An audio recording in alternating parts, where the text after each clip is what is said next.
Mr. Beast allegedly being a fraud shows you that everything that glitters ain't gold, man. Damn! Yes, we're going to be talking about Mr. Beast being a fraud because honestly, a lot of people didn't see it coming, but I ain't gonna lie to you, I kind of felt this way, man. And I'm not trying to say this to feign some moral superiority. I'm mainly just saying this because being someone that's experienced with civic engagement and community service, the videos he was making, they didn't really seem genuine to begin with. But before we get into any of that, let's just discuss Mr. Beast's whole good guy image. When we think of Mr. Beast or Jimmy, we think of somebody who is determined to make their goals, but also to be very charitable when they're doing it. For example, a lot of his popular videos are him giving money. And on top of that, making genuinely shocking ass videos. So much so to the point there was a video discussing the whole Mr. Beastification of this platform. But I want to talk about the legitimacy of these charity/money donating videos he's been doing. In college, my background was heavily involved with civic engagement and community service. One of my goals when I was in college was to benefit the community I was a part of, and my fellowship program allowed me to do that. A lot of what we talk about as far as community service and civic engagement is altruism itself. And basically what altruism means is that you just do things for the sake of other people. Instead of being selfish, you're very selfless and you're willing to give up your labor to make someone else's life better. For a simple example, think of like a park cleanup. So comparing altruism to what Mr. Beast does for his charity videos shows you that there's really no altruism to begin with. The main reason is because he's posting these videos. And people might say these videos are necessary to show that good change can happen. But in my honest opinion, we're all on YouTube for the same reason, to make money.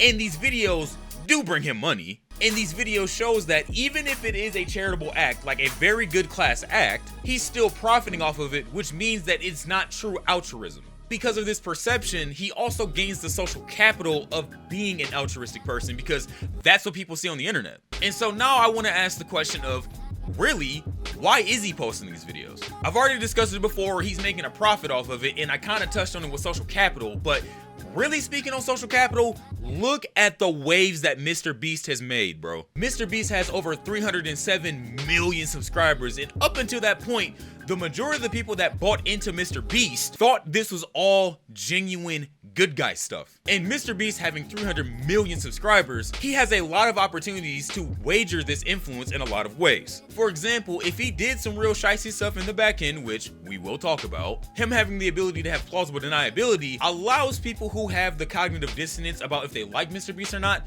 to calmly make that shit go away. Because at the end of the day, if you trick yourself into thinking that Mr. Beast is a good person, you're going to automatically ignore the allegations against him, even if there's substantial evidence against him. Trust me, we're going to get into more people besides Mr. Beast in this video. I'm sorry I lied to you. But before we get into that, I want to talk about the beginning of Mr. Beast because a lot of the seeds that he planted back then are a lot of the reason why he's caught up now. So Mr. Beast is damn near synonymous with gaming the algorithm and finding any way to make his videos popular. He has went on multiple interviews discussing how many times he stayed up late nights just trying to figure this out and tips and tricks to make it to the top. And in a lot of ways, his entire life became the YouTube platform. And I remember Mr. Beast very vividly back in the day when he used to play rock, paper, scissors in the outro. I bet y'all didn't even know that about him.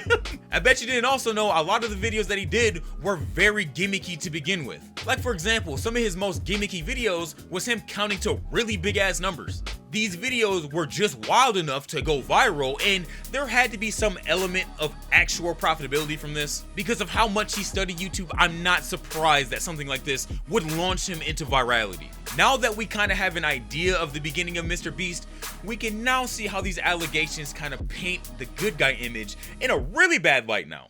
I think the biggest one for me was how the random subscribers in his videos are allegedly just his employees. And to me, that's insane because your platform of over 300 million subscribers think they have a fair and equal chance when it's just you paying your cam, bro.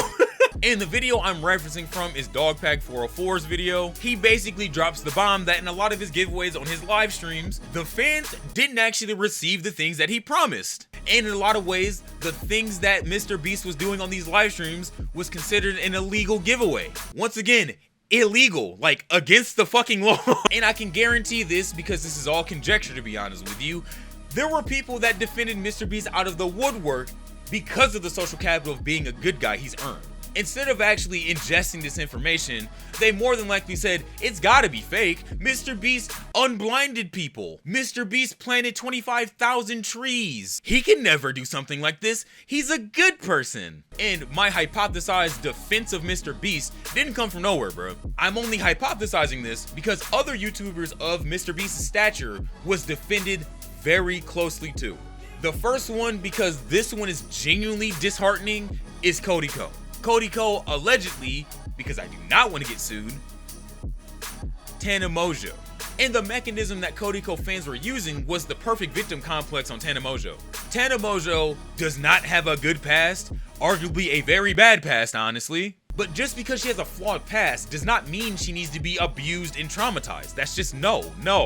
And what makes this more disgusting is that Tana Mojo and Cody Ko hooked up when he was 25 and she was 17.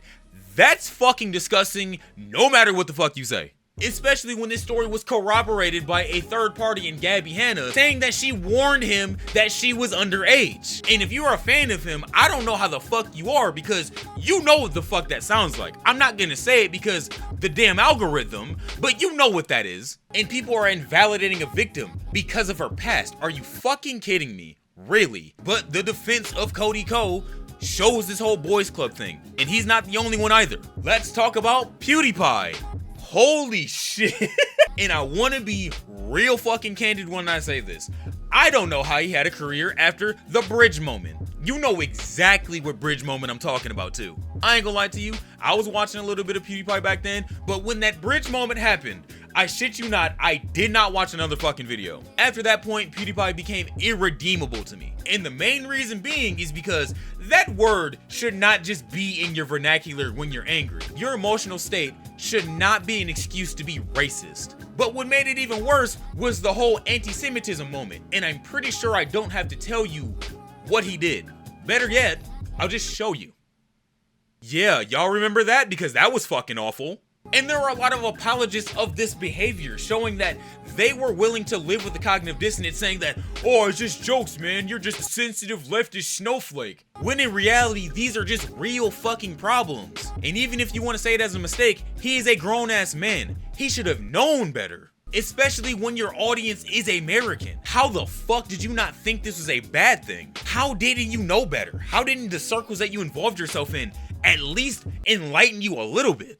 And those two examples with Cody Ko and PewDiePie, well, three, because PewDiePie, Jesus, shows you how Mr. Beast can also fall into this boys club and be defended by people. All because of this good guy image of this altruism and charity, when in reality it's just manipulation, fraud, and lies. It's honestly just sad, man. Like, 2024 has been a year of just exposing people you didn't think were being exposed. We had Drake, which y'all know I talked about. And unfortunately, Mr. Beast is no different. I'm kind of happy this did happen, however. Like I said, I had my feelings about it back in the day, but to see it come out to the air, allegedly, is nice because people can now stop idolizing random people on the internet. I'm not saying it's a problem to like somebody, but to literally view them as like a god just isn't healthy, and that whole parasocial thing is just, it's got people in the chokehold. I will be completely honest with you. But hopefully this serves as a moment to sober people up that we're just regular people. YouTubers aren't crazy celebrities. We are just people who look at cameras and are in rooms. Wow, I broke the fourth wall. But if you enjoyed this rant, leave a like on the video, put your boy in the algorithm so everybody can see your boy, BasedDom. Yes, sir, man. Leave a comment. Tell me your thoughts on this situation, because I genuinely did not see this shit coming. If you told me in January that Mr. Beast would be exposed for being a fraud, I would have fucking laughed at you. What the fuck? Like, I can have my theories and shit, but like, seeing him be fully exposed by a former employee, allegedly, is insane. Let me know your thoughts. Let's have a dialogue. And subscribe, man.